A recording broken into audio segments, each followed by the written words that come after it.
Pananaw ko po, hindi dapat mag-endorso. Unang-una, ayon sa konstitusyon, dapat tayong bumoto according to our conscience. Hindi sa konsyensya ng religious leader. At hindi mawawala ang corruption sa gobyerno habang may politics ng utang na loob sa bansang ito.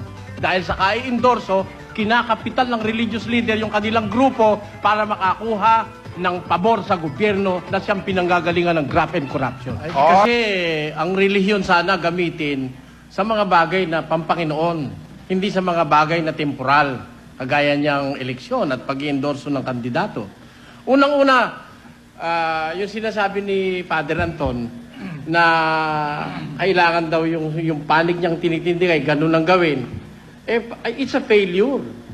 500 taon na ang Catholic Church sa Pilipinas. Hindi na-solve ang graft and corruption sa Pilipinas. Dahil nga dyan sa kai-endorso ng kandidato at kapapakialam ng mga religious leaders. At alam niyo ang ginagawa, nangyayari? Eto, ang nangyayari, kahihiyan pa ng inyong Diyos. Di ba kahihiyan ng grupo ni Almeida na nagpatong pa ng kamay na gano'n, pananalo, hindi na pananalo? Kahihiyan yun eh. Obet, how do you react to that? Kung binibigyan natin ang kahihiyan ng ating Diyos, wag na nating idamay ang Diyos natin sa bagay ng politika. Dahil, halimbawa, sinabi ni Kamanalo, ang inuboto natin ito, sugo ako ng Diyos, tama dapat ang sinabi ko, natalo yung kandidato niya, mali ang Diyos mo. Paano kung mabait sila sa inyo? Lalabanan nyo pa ba sila kung mabait sila sa inyo?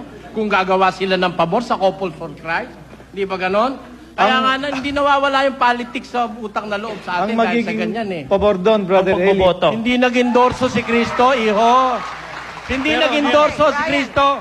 Nagbigay siya ng guidelines kung sino ang dapat piliin. Pero never na may tinuro siyang tao na in-endorso. Yun ang dapat gawin ng simbahan. Magbigay kayo ng guidelines. Huwag kayong mag-endorso. Mike, Okay, Mike. go ahead, Mike. Hindi talaga dapat... Tayo po yung simbahan. Your... Sinabihan nun, individual person. Aha. Render unto Caesar the things that are Caesar and unto God the things that are God's. Ang ginagawa ng simbahan, you render unto God the things that are God's. And I will tell you, yung simbahan, I will tell you to render unto Caesar the things that are Caesar's. Ang ginagawa ng simbahan, masyado ng pangdidikta, paninikil sa karapatan ng tao dahil halimbawa Ako na, pwede na ako. pwede kong sabihin, si Governor Pagdanganan, boboto ko eh. Natitiyak na kanya ngayong gabi, boboto ko siya. Pero, hindi ko siya i-endorso sa membro namin.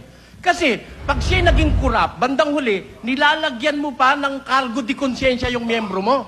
Ha? At kung halimbawa, hindi ka sinunod ng membro mo, nilalagyan mo rin siya ng cargo di konsensya dahil siya, hindi masunuring ng Hindi makasunod sa'yo. simbahan.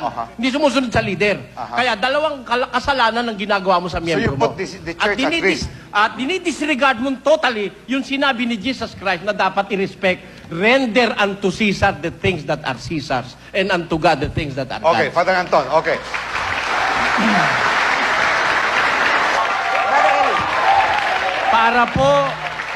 Para po mailagay sa kamay at desisyon ng tao, hindi kailangan mag-endorso ang sino religious leader. Kailangan magbigay sila ng guideline, yung galing sa banal na kasulatan na mapanggagalingan ng magandang gobyerno. Kung sino ang maaaring makapamahala ng maganda, yun ang dapat nila ibigay, yung mga katangian. Pero mag-endorso ng personal na tao, inaalisan mo na ng karapatang mamili ang miyembro mo. Para ba sila puro tanga na at ikaw na lang ang magdidikta na magdidikta. Diktador ang labas mo niyan. Yan ang masasabi natin. Father Anton.